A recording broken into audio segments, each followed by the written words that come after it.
Hello students, today we are going to cover one of the important topics जो कि है independence of auditors. अब देखिए, इसमें सबसे पहले हमने स्टूडेंट्स ऑडिट की डेफिनेशन में ही ये कीवर्ड पढ़ा हुआ है कि audit is an independent examination.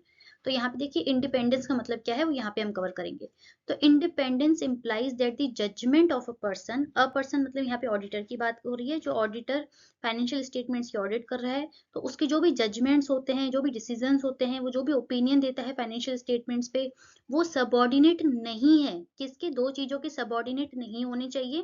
पहला, टू द विशेस और डायरेक्शन ऑफ अनदर पर्सन, यानी किसी दूसरे पर्सन उसको डायरेक्ट कर रहा है, वो अपनी कोई रिक्वेस्ट कर रहा है, कोई अपनी इच्छा बता रहा है, और वो दूसरा पर्सन कौन हो सकता है?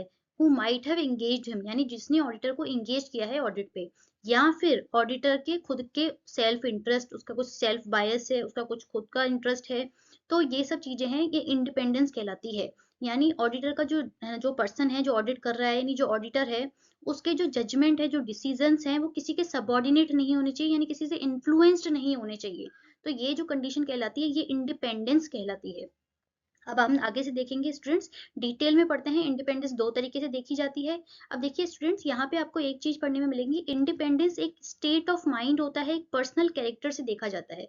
भले ही प्रोफेशनल कंडक्ट में इंडिपेंडेंस से रिलेटेड कितने भी रूल्स रेगुलेशन गाइडलाइंस बना ली जाए, लेकिन इंडिपेंडेंस हमेशा पर्सनल कैरेक्टर के थ्रू ही गवर्न किया जाएगा। अब दो तरीके से इंडिपेंडेंस देखी जाती है ऑडिटर की, वो हम आगे समझते हैं।